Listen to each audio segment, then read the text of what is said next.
Hello and welcome to fun learning friends. बहुत बहुत स्वागत है आपका हमारे यूट्यूब चैनल में एक बार फिर से।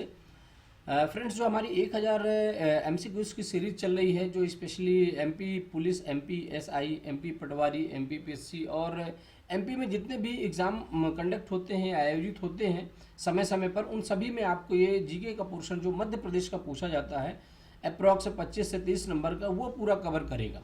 ये 1000 महत्वपूर्ण प्रश्न हम बहुत ही मेहनत से ढूंढ कर के आपके सामने प्रेजेंट कर रहे हैं, जो कि हर क्वेश्चन ऐसा है जो किसी न किसी एग्जाम में एक बार पूछा गया है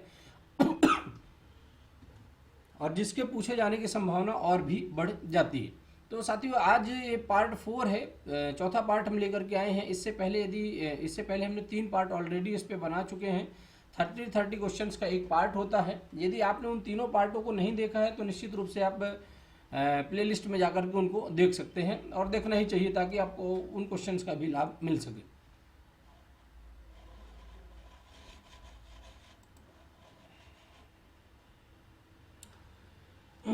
आज ये पार्ट 4 की बात करेंगे। जो पार्ट 4 है फ्रेंड्स, ये स्पेशली जो है, इसमें भी 30 क्वेश्चंस हमने शामिल किए हैं जो कि बहुत ही महत्वपूर्ण है, जो कि कई बार एग्जाम्स में पूछे भी गए हैं। साथियों, पार्ट 1 में हमने आपको मध्य प्रदेश के इतिहास के बारे में जो क्वेश्चंस थे उसके बारे में हमने बताया था। पार्ट 2 में हमने जो इसका जियोग्राफिकल स्वरूप है वो हमने बताया था। इसके साथ साथ जो पार्ट 3 था वो हमने आपको जलवायु या क्लाइमेट के बारे में मध्य प्रदेश के पूरे 30 क्वेश्चन शामिल किए थे। हमने उनमें हालांकि ये टॉपिक का नाम नहीं डाला था, लेकिन अब से हमने इनमें टॉपिक का नाम भी डालना शुरू कर दिया है। और आज जो पार्ट 4 है 30 क्वेश्चन का, जो हमारी 1000 MCQs की सीरीज चल रही है, उसमें ये पार्ट 4 हम नदियों से रिलेटेड 30 क्वेश्चन आपके सामने लेकर के आए हैं। इसी तरह से जो अगले पार्ट आएंगे वो भी टॉपिक वाइज रहेंगे, मतलब जिस टॉपिक को हमने लिया है उसी टॉपिक से रिलेटेड सारे क्वेश्चन उसमें रहेंगे। ऐसा नहीं रहेगा कोई मिक्सअप हो। बाद में आगे चल के जब ये हमारे 1000 क्वेश्चंस की सीरीज कंप्लीट हो जाती है तो हम निश्चित रूप से और भी आगे लाने की कोशिश करेंगे। तो आज हम नदियों के बारे में बात करेंगे। साथियों, आप जानते हैं कि मध्य प्रदेश को नदियों का मायका भी कहा जाता है, क्योंकि बहुत सारी नदियाँ मध्य प्रदेश से निकलती हैं और जाकर के अलग अलग जगह पर के अलग अलग स्टेट में दूसरी नदियों से जाकर के मिल जाती हैं।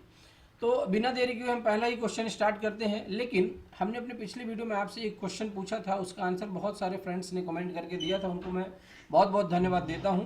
और क्वेश्चन ये था कि मध्य प्रदेश के किस पठार को या किस प्लेटी को कर्क रेखा, tropic of cancer, 2 equal parts में डिवाइड करती है, और इसका सही आंसर था बघेलखंड का पठार। तो जिन साथियों ने उस क्वेश्चन का आंसर सही दिया है उनको बहुत बहुत बधाई। तो बिना देरी के आज का पार्ट 4 स्टार्ट करते हैं, और पहले ही क्वेश्चन हम आपसे शुरू करते हैं कि मध्य प्रदेश की गंगा ऑफ एमपी किस रिवर या किस नदी को कहा जाता है। आपके सामने 4 ऑप्शन रहेंगे, जैसा कि हर बार की तरह ही होता है। एग्जाम में भी आपसे इसी तरह पूछा जाता है, कंप्यूटर बेस्ड आपका एग्जाम होता है कोई भी आजकल के समय में।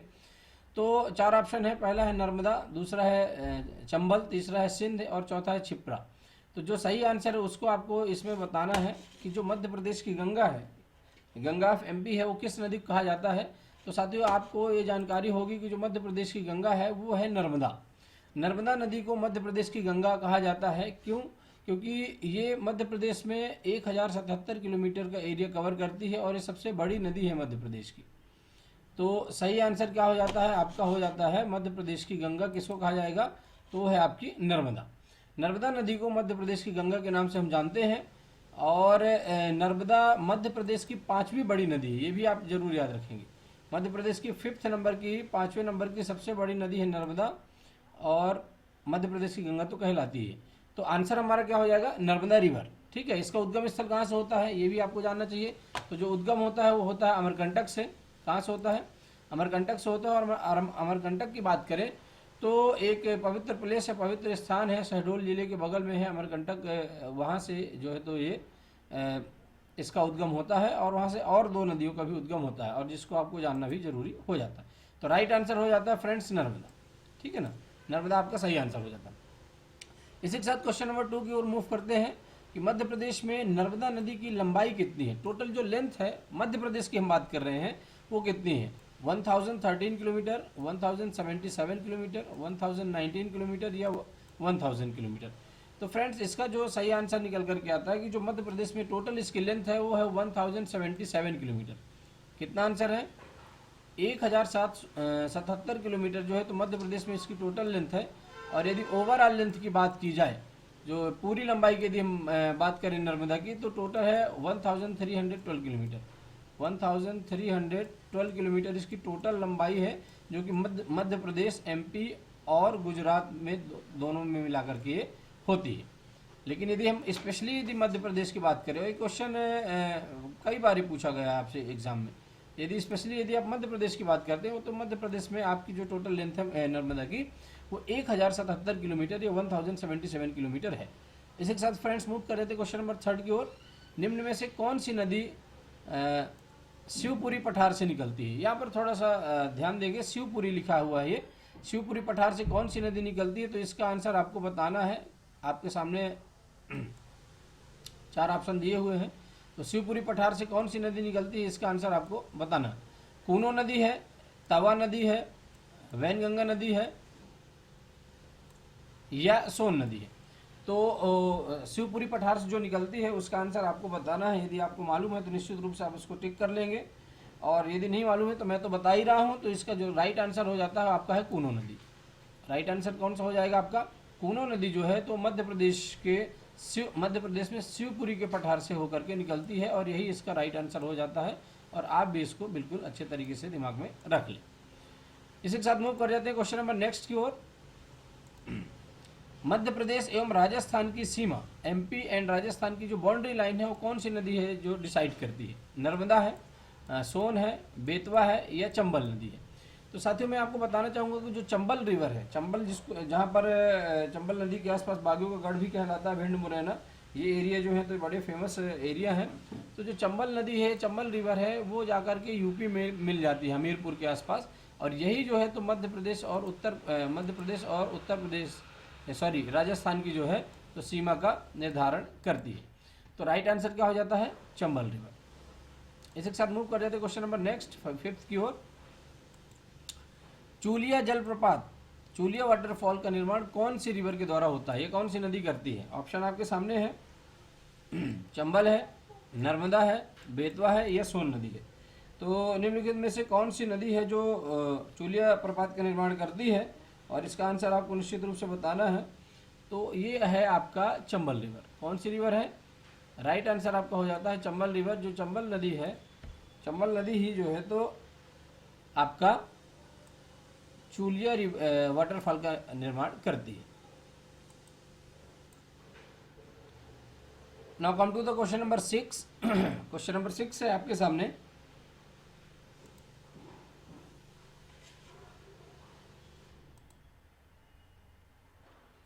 निम्नलिखित में से कौन सी नदी स्वर्ण नदी या गोल्ड रिवर के नाम से भी जानी जाती है?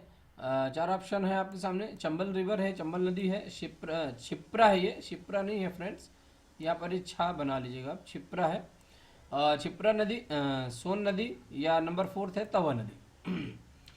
तो जो जिसको हम स्वर्ण नदी कहते हैं तो शब्द से ही स्पष्ट है, और वो आपके सामने भी वो शब्द सामने देखने को आपको मिल रहा है। तो निश्चित रूप से यही आंसर हो जाता है सोन नदी। ठीक है ना? तो सोन नदी को हम स्वर्ण नदी के नाम से भी जानते हैं। और मूव कर जाते हैं नेक्स्ट क्वेश्चन की ओर, बिना देरी की हुई। क्वेश्चन नंबर 7, इंदौर शहर किस नदी के किनारे बसा हुआ है? बहुत इंपॉर्टेंट क्वेश्चन है, बहुत बार रिपीट हुआ क्वेश्चन है। शिवना नदी है, तवा नदी है, खान नदी है या बिहार नदी है? तो फ्रेंड्स जो राइट आंसर इसका है वो है खान नदी। खान नदी जो है तो इंदौर शहर जो है तो इसी नदी के किनारे बसा हुआ है, इसलिए हमारा जो आंसर होता है वो खान नदी हो जाता है। इंदौर की यदि हम बात करें फ्रेंड्स, तो आपको मैंने अपने पिछले वीडियो में भी ये बताया था कि इंदौर लगातार 4 बार स्वच्छता के मामले में नंबर 1 पोजीशन पर रहा है। और इंदौर को मध्य प्रदेश की मुंबई के नाम से जाना जाता है, आर्थिक राजधानी के नाम से भी मध्य प्रदेश की इंदौर शहर को जाना जाता है। इसी के साथ मूव कर जाते हैं क्वेश्चन नंबर नेक्स्ट की ओर कि केवटी जलप्रपात या केवटी वाटरफॉल किस नदी पर स्थित है? नर्मदा नदी, बीहड़ नदी, सोन नदी या चंबल नदी? तो साथियों इसका जो राइट आंसर होता है वो आपका बीहड़ नदी। और बीहड़ की यदि हम बात करते हैं तो बीहड़ नदी जो है तो रिवर में है, और यही इसका राइट आंसर हो जाता है कि जो बीहड़ नदी है वहीं पर जो है तो केवटी वाटरफॉल बना हुआ है। तो राइट आंसर क्या हो जाता है? बीहड़ नदी। ठीक है ना? बीहड़ नदी आपका राइट आंसर हो जाता है। और इसी के साथ हम मूव कर जाते हैं क्वेश्चन नंबर नेक्स्ट की ओर। चंबल नहीं है, याद रखिएगा। चचाई जलप्रपात, ये चचाई वाटरफॉल की ऊंचाई कितनी है, कितनी हाइट है इसकी? 150 मीटर, 130 मीटर, 140 मीटर या 160 मीटर? तो इसका जो राइट आंसर है फ्रेंड्स वो है आपका 130 मीटर। इसकी जो हाईएस्ट ऊंचाई है वो है आपकी 130 मीटर। और मैं आपको बताना चाहूँगा कि ये जो चचाई वाटरफॉल है ये मध्य प्रदेश का सबसे ऊंचा वाटरफॉल, याद रखिएगा।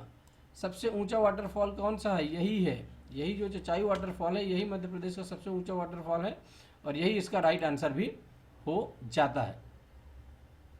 इसी के साथ मूव कर जाते हैं क्वेश्चन नंबर नेक्स्ट कि ताप्ती नदी का उद्गम स्थल, ओरिजिन प्लेस किस जिले में है? छिंदवाड़ा जिले में है, मुल्ताई बैतूल जिले में है, होशंगाबाद जिले में है, खंडवा जिले में है? फ्रेंड्स इसका जो राइट आंसर है वो आपका है मुल्ताई बैतूल। बैतूल जिले की बात करें तो यहाँ के मुल्ताई से जो है तो ताप्ती नदी का उद्गम होता है और यही इसका राइट आंसर हो जाता है। इसलिए बिना देरी के हम अपने अगले क्वेश्चन को रिमूव कर जाते हैं और इसका राइट आंसर हम टिक कर देते हैं आपका मुल्ताई बैतूल। ठीक है। क्वेश्चन नंबर 11, सहस्त्रधारा जलप्रपात, ये सहस्त्रधारा वाटरफॉल किस नदी पर बना हुआ है? इसका आंसर आपको बताना है। बीहड़ नदी है जो रीवा में है, सोन नदी है जो शहडोल से निकलती है, चंबल नदी है जो आपका महू से निकलती है, डॉक्टर भीमराव अम्बेडकर नगर, और लास्ट में है नर्मदा नदी। तो इसका जो सही आंसर है फ्रेंड्स वो है आपका नर्मदा नदी। सहस्त्रधारा जलप्रपात जो है तो नर्मदा नदी पर बना हुआ है। और आंसर सही होते ही हम अपने नेक्स्ट क्वेश्चन की ओर मूव कर जाते हैं बिना देरी किए हुए।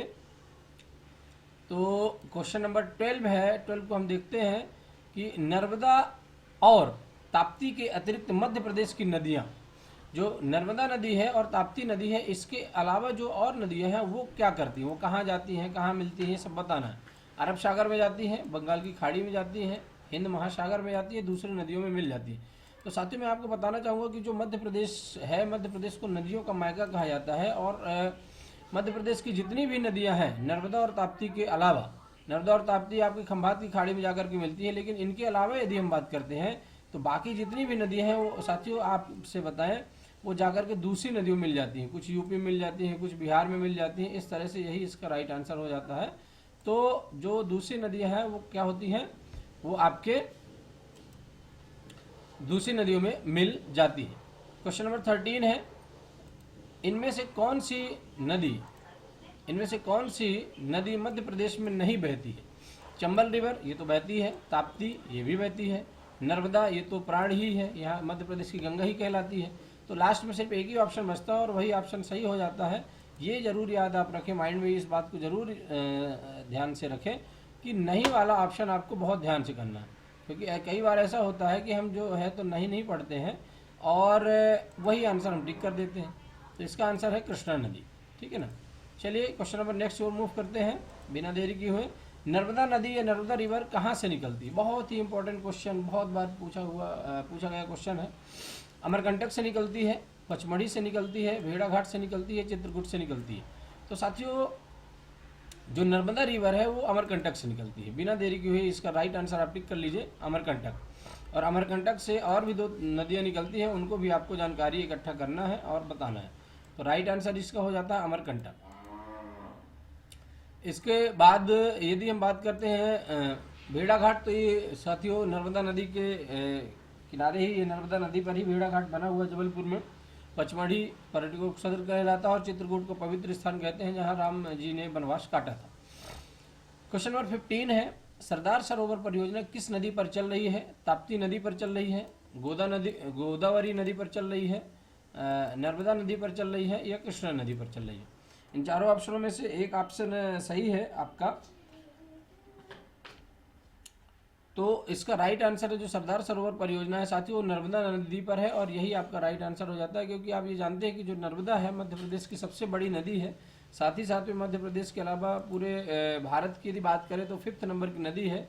और नर्मदा की लगभग 41 सहायक नदियाँ हैं, 41 हेल्पर नदी है नर्मदा की। इसलिए ये पॉइंट भी आप जरूर ध्यान से रखें, क्योंकि कई बार ये भी पूछ लिया जाता है कि नर्मदा की सहायक नदियाँ कितनी हैं। तो उसकी जो नर्मदा की जो सहायक नदियाँ हैं वो 41 है।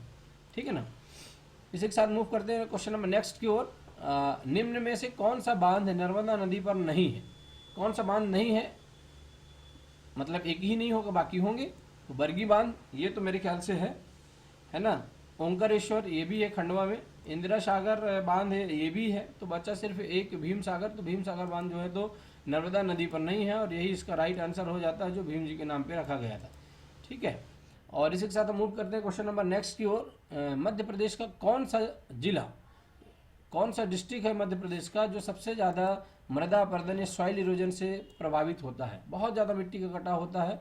और हमको आपको बता दें कि जो चंबल नदी है, जो चंबल नदी है, इसी के द्वारा सबसे ज़्यादा मिट्टी का कटाव होता है। तो आपको ये बताना है कि किस जिले में होता है, किस जिले में मिट्टी कटाव सबसे ज़्यादा होता है। भिंड जिला है, मुरैना है, शिवपुरी है, शिवपुर नहीं है, ये शिवपुरी है, और लास्ट में आपका है मंदसौर। तो इन चारों ऑप्शनों में से एक सही आंसर आपके सामने आएगा, और वही आपका राइट आंसर होगा। तो साथियों, जो मुरैना है, भिंड मुरैना, जिनको हम बागियों के गढ़ के नाम से भी जानते हैं, तो मुरैना जिला में सबसे ज़्यादा मृदा अपरदन होता है आपके चंबल नदी के द्वारा, और यही इसका राइट आंसर हो जाता है। इसी के साथ बिना देरी के मूव करते हैं नेक्स्ट क्वेश्चन के ऊपर।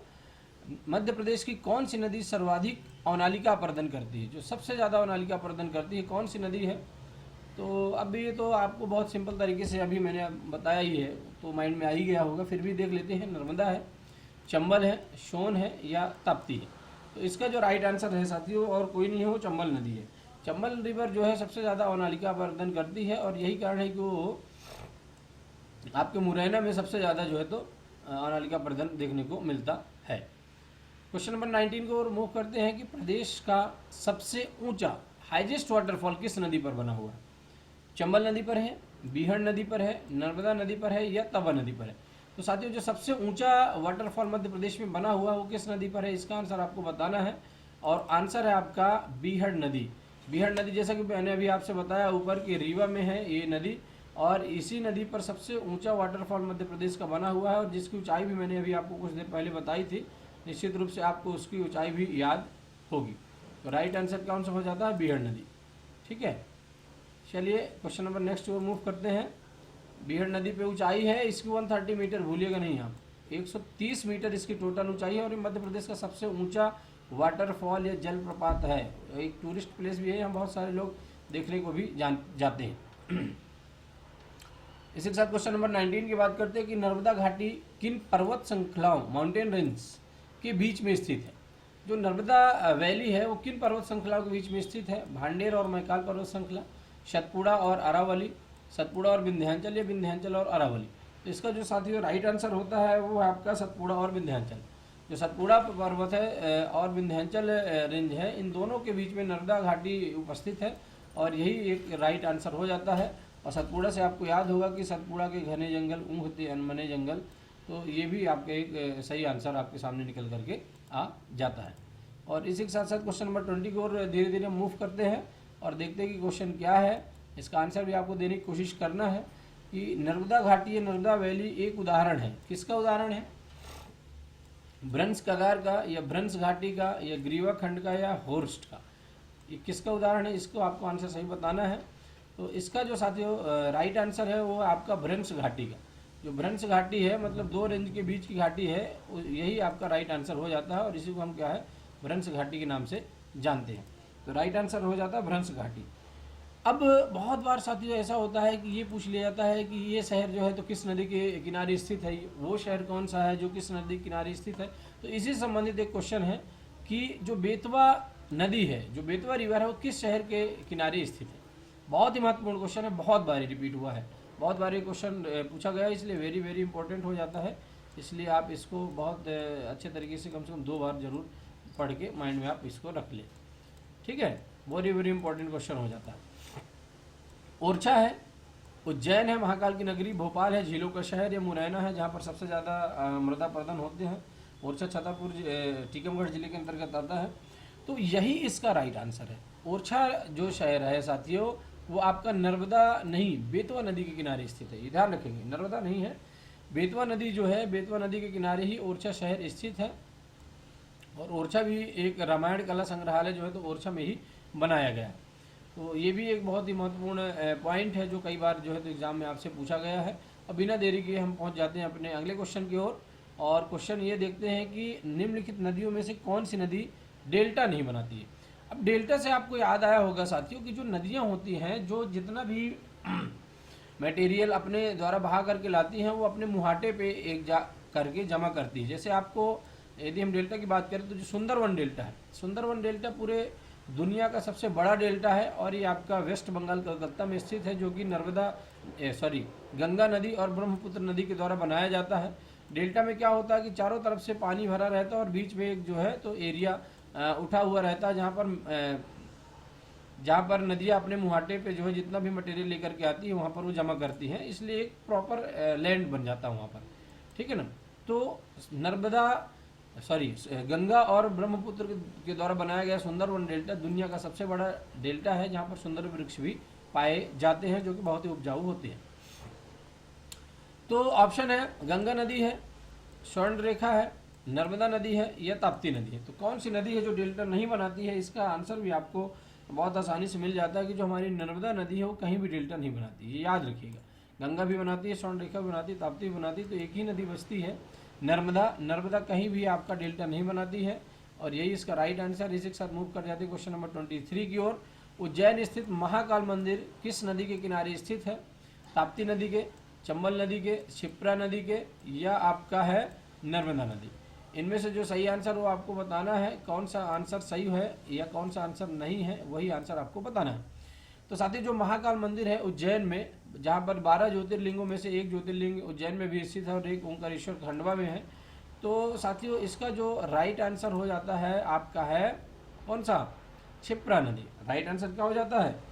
जो क्षिप्रा नदी है, क्षिप्रा नदी के किनारे ही महाकाल मंदिर स्थित है और यही आपका राइट आंसर हो जाता है। और हर 12 वर्षों में यहाँ पर कुंभ का मेले लगता है या कुंभ मेले का आयोजन भी होता है, जहाँ पर बड़े ही उत्साह के साथ पूरे देश और दुनिया से लोग वहाँ पर पार्टिसिपेट करते हैं या शामिल होते हैं।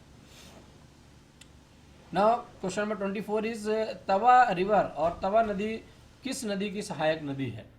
नर्मदा नदी की, ताप्ती नदी की, पार्वती नदी की या महानदी की? इसका आंसर साथियों सीधा सीधा सा आंसर आपके सामने आ जाता है कि जो तवा नदी है वो किसकी सहायक नदी है, वो और किसी की नहीं है, वो आपकी है नर्मदा की। राइट आंसर क्या हो जाता है आपका? जो नर्मदा नदी है, नर्मदा रिवर है, उसी की सहायक नदी है। और मैंने आपसे अभी कुछ देर पहले ही बताया था कि जो नर्मदा है उसकी जो टोटल सहायक नदी है वो है 41, अप्रॉक्स 41 नदियाँ जो हैं तो नर्मदा की सहायक नदी है। तो इसका राइट आंसर हो जाता है आपका नर्मदा रिवर, ठीक है। चलिए नेक्स्ट क्वेश्चन को मूव करते हैं। भेड़ाघाट पर कौन सा जलप्रपात स्थित है? भेड़ाघाट जो जबलपुर में स्थित है, कौन सा जलप्रपात यहाँ पर स्थित है? आपका कपिलधारा जलप्रपात है या दुग्धारा जलप्रपात है, चौचाई जलप्रपात है या धुआंधार जलप्रपात है? तो इसका साथियों जो सही आंसर निकल करके आता है उसको आपको टिक करना है, क्योंकि एक एक क्वेश्चन बहुत ही महत्वपूर्ण है और ये हर बार रिपीट होते हुए क्वेश्चन है। यदि आज MPPSC में पूछा तो कल SI में पूछेगा, परसों पुलिस में पूछेगा, इस तरह से क्वेश्चन जो है तो रिपीट होते रहे हैं। तो इसका जो सही आंसर हो जाता है वो आपका धुआंधार जलप्रपात। धुआंधार जलप्रपात की बात करें तो ये साथियों आपके भेड़ाघाट पर स्थित है और भेड़ाघाट जबलपुर शहर में है, एक टूरिस्ट प्लेस भी है। इसी के साथ मूव कर जाते हैं क्वेश्चन नंबर 26। राज्य में सर्वप्रथम किस कैनाल या किस नहर का निर्माण हुआ था? पगारा नहर, वेनगंगा नहर, रामगंगा नहर या इनमें से कोई नहीं? तो साथियों इसका जो सही आंसर होगा उसको आपको टिक करना है। तो मेरे ख्याल से वेनगंगा नहर है साथियों, और यही इसका राइट आंसर भी हो जाता है कि जो वेनगंगा नहर है मध्य प्रदेश में सबसे पहले बनाई गई थी। और इसी के साथ आपका एक नंबर भी पक्का हो जाएगा यदि ये क्वेश्चन फिर से रिपीट होता है किसी भी एग्जाम में, और जो कि होना ही है, ठीक है। Now come to the question number 27 and 27 question is Madhya Pradesh के किन दो नदियों का संगम स्थल प्राणहिता कहलाता है? जो संगम स्थल है मध्य प्रदेश में, किन दो नदियों का संगम स्थल प्राणहिता के नाम से जाना जाता है, इसका आपको आंसर बताना है। जो संगम है, ज्वाइनिंग है, दो नदियाँ जहाँ पर मिलती हैं उसके संगम स्थल को प्राणहिता कहते हैं। सोन और सिंध, सोन और सिंध है, ये पहला ऑप्शन है। वेनगंगा और वर्धा है, ताप्ती और वेनगंगा है या पार्वती और काली सिंध? तो साथियों जो वेनगंगा और वर्धा है, इन दोनों नदियों का जो संगम स्थल है वो प्राणहिता के नाम से जाना जाता है। और ये क्वेश्चन बहुत बार रिपीट हुआ है, इसलिए ये वेरी वेरी इंपॉर्टेंट क्वेश्चन भी हो जाता है। इसी के साथ क्वेश्चन नंबर 28 की तरफ हम मूव करते हैं बिना देरी की हुई और अपने वीडियो की समाप्ति की ओर धीरे धीरे बढ़ते हैं, क्योंकि ये 30 क्वेश्चन जो हम शामिल करते हैं आपके सारे एग्जाम्स में हर बार पूछने जाने वाले क्वेश्चन है, चाहे वो MP PSC हो, MP SI हो, MP पुलिस हो, MP पटवारी हो या MP PEB के द्वारा जितने भी एग्ज़ाम होते हैं, MP PSC Madhya Pradesh public service commission के द्वारा जितने एग्ज़ाम आयोजित होते हैं उन सभी में पूछे जाने वाले क्वेश्चन हैं, जो आपका MP का जो वेटेज है 20 से 30 नंबर का, उनमें आपको बहुत ही हेल्प करेंगे।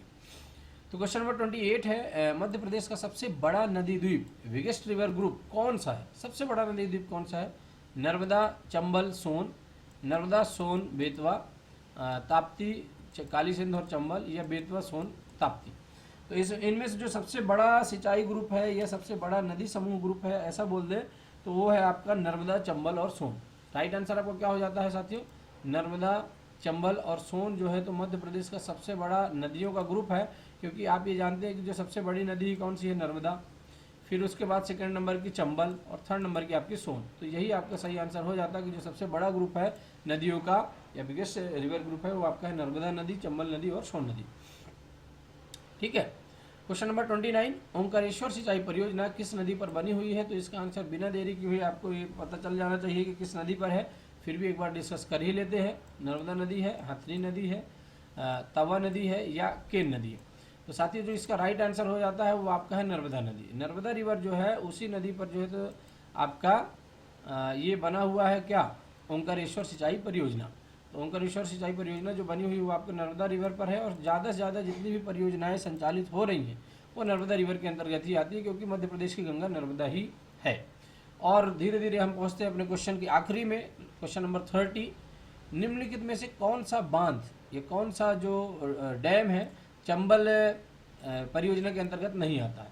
कौन सा बांध है जो चंबल परियोजना के अंतर्गत नहीं आता है? गांधी सागर बांध है, मेरे ख्याल से ये तो आना चाहिए। राणा प्रताप सागर है, ये भी आता है।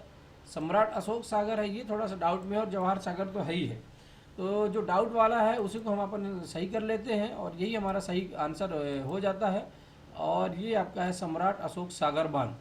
सम्राट अशोक सागर बांध जो है तो साथियों ये आपका चंबल नदी पर नहीं है, ये आपके नर्मदा नदी पर है। ठीक है। इस तरह से हमारे पूरे 30 के 30 क्वेश्चन कंप्लीट होते हैं। एक और महत्वपूर्ण पार्ट, जो चौथा पार्ट हम आज आपके सामने नदियों से रिलेटेड लेकर के आए, वो भी कंप्लीट होता है। साथियों 1000 प्रश्नों की जो ये महत्वपूर्ण सीरीज चल रही है, ये पूरे मिक्सअप नहीं है, हर टॉपिक वाइज हम इनको लेकर के आ रहे हैं, ताकि जो भी जिस टॉपिक से रिलेटेड क्वेश्चन हो, कोई भी महत्वपूर्ण क्वेश्चन आपकी नज़रों से और हमारी नज़रों से नहीं छूट पाए, ताकि जब भी एग्ज़ाम में आप बैठे और इन क्वेश्चंस को आप देखें तो बहुत ही आसानी तरीके से आप इसको टिक करके चले आएँ। आपने यदि वीडियो को एक बार 2 बार देख लिया है तो निश्चित रूप से आपके माइंड में सारी बातें आ जाएंगी। इसके साथ ही साथ में हमारी मध्य प्रदेश की MP GK सीरीज पूरी कंप्लीट टॉपिक वाइज हमने ये सब चीज़ें उसमें भी बताई हुई है, और उनमें भी हमने 10-10 क्वेश्चन शामिल किए हुए हैं। यदि आप नहीं देखे हैं तो आप प्लेलिस्ट में जा कर के उसको देख सकते हैं। डिस्क्रिप्शन में आपको उसकी लिंक मिल जाएगी, जहाँ पर आप अच्छे तरीके से देख करके समझ सकते हैं।